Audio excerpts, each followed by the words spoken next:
કર્મ કરવા જોઈએ. વર્ષમાં આપણા આજે સારા કર્મ થાય એના માટે નવરાત્રી હોય ત્યારે માતાજીનો ચંડીપાઠ આપણી ઘરે કરાવવો જોઈએ.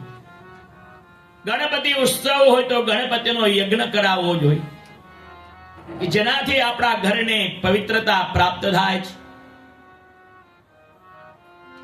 આમ બધા દેવતાઓએ ભગવાનને રીઝવવા માટે અને ભગવાન ક્રોધાયમાન ન થાય એના માટે બધા દેવતાઓ જળ ચડાવવા લાગ્યા છે. અને ત્યારથી આ જળના અભિષેકનું ખૂબ જ મહાત્મ મળ્યું છે. કાંઈ ન મળે તો ભગવાનને એક લોટો જળ અને બીલીપત્ર અર્પણ કરો એટલે દેવાધિદેવ મહાદેવ રાજી થાય છે. એક બીલીપત્ર, એક પુષ્પ, એક લોટા જલ की धार, दयालु रीझ के देते, दयालु रीझ के देते, चंद्रमौली फलचार, चंद्रमौली फलचार. પરમાત્માની ઉપર જળની ધારા અને બીલીપત્રથી પરમાત્મા રાજી થાય છે. બીજા બધા દેવોને અલગ અલગ દ્રવ્યો અર્પણ કરવા પડે, 56 ભોગ ધરવા પડે છે. અને આ પવિત્ર શ્રાવણ મહિનામાં આકાશમાંથી પણ ગંગા સ્વરૂપ જળની ધારાઓ ભગવાન ઉપર થતી રહે છે.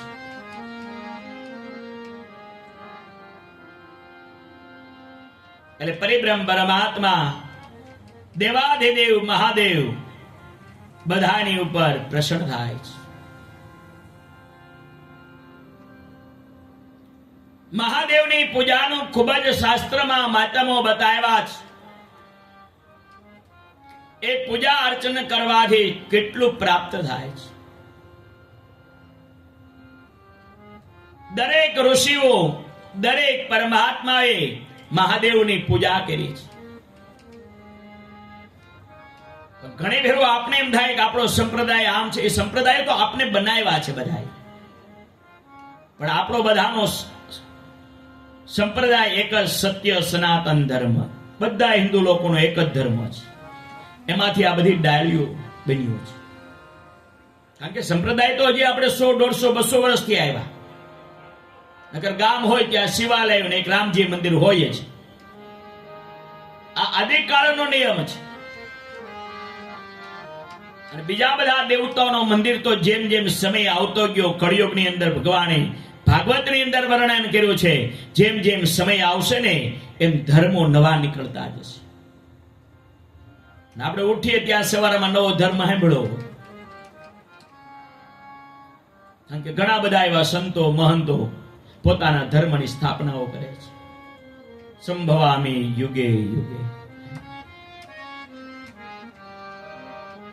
પણ એ સત્ય સનાતન ધર્મની જે ક્રિયાઓ બતાવી, સમજાવી છે આપણે, જો એમાં આપણે નહીં વળગી રહીને તો આપણે સમય જતા આ બધું ભોગવવું પડશે.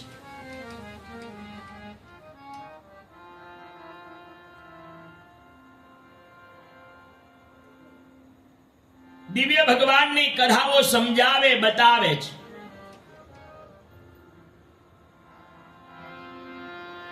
કે જ્યારે આ દેવતાઓની પૂજા અર્ચનાઓ કરવામાં આવે છે, એના ભજન કરવામાં આવે છે, ત્યારે આપણું કલ્યાણ થાય છે.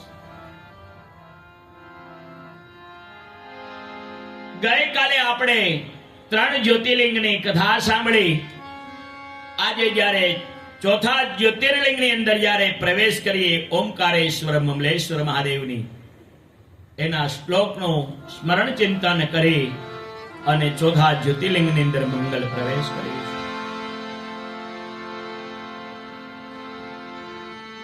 કાવેરી કા નર્મદયો પવિત્રે સમાગમે સ જનતારણાય સદેવ માંધા તુ પુરે વસંત મોમકારમીશા શિવ મે કમીડે મોમકારમીશા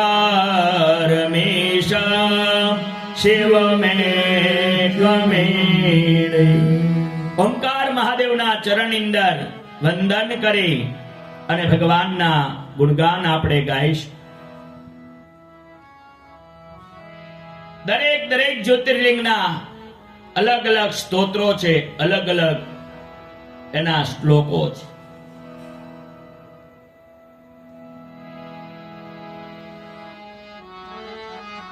ઓમકારેશ્વર અને મમલેશ્વર, ઓમકાર એ પરમેશ્વરના નામથી આખું આ જ્યોતિર્લિંગ છે. ઓમકાર અને મમલેશ્વર અલગ અલગ જ્યોતિર્લિંગ નથી, એક જ જ્યોતિર્લિંગ છે.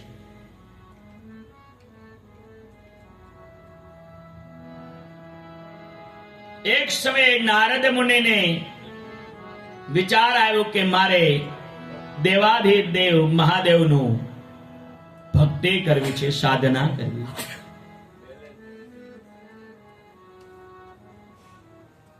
અને નારદ મુનિ એ ગોકર્ણ બની અને શિવની સેવા કરવા માટે ગયા છે. નારદજીને કોઈ ઓળખી ન શકે કે આ નારદજી છે, એના માટે નારદજીએ વિંધ્યાચલ પર્વત ઉપર આવ્યા છે. વિંધ્યાએ અભિમાનથી બોલ્યા કે આપ આમ નિરાશ થઈને કેમ આવ્યા છો?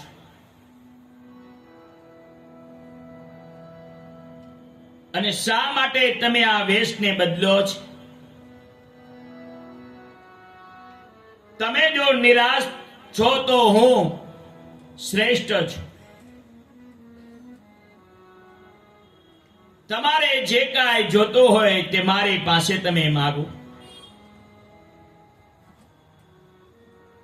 ત્યારે નારદજી એના અસલ સ્વરૂપમાં આવ્યા છે.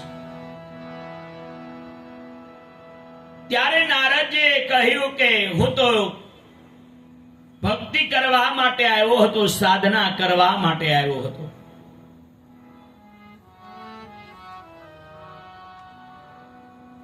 ત્યારે વિંધ્યાએ કહ્યું કે કોની સેવા કરવા માટે આવ્યા હતા? ત્યારે નારદજીએ કહ્યું કે મારે મહાદેવની સાધના ઉપાસના કરવી છે.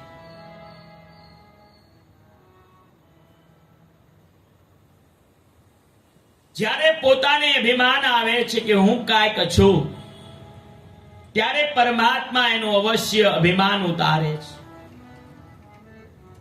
એટલે શાસ્ત્રોએ બતાવ્યું કે જીવનમાં ક્યારે કોઈ પણ પ્રકારનું અભિમાન ન કરવું જોઈએ. અને અભિમાનનો જ્યારે આપણે ત્યાગ કરી મદ મત્સ્ય નો ત્યાગ કરવાનું બતાવ્યું છે, ગર્વનો ત્યાગ કરવાનું બતાવ્યું છે.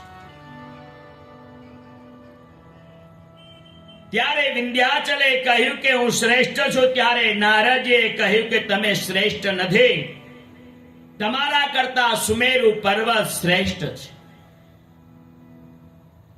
અને તમારે જો શ્રેષ્ઠ થવું હોય, મોટું થવું હોય, તો એના માટે તમારે ઘસાવવું પડે છે.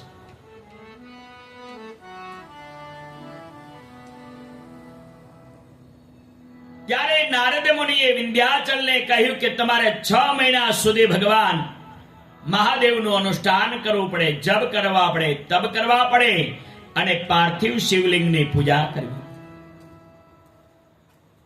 ખૂબ જ આ શાસ્ત્રની અંદર પાર્થિવ શિવલિંગનું મહત્વ બતાવ્યું છે.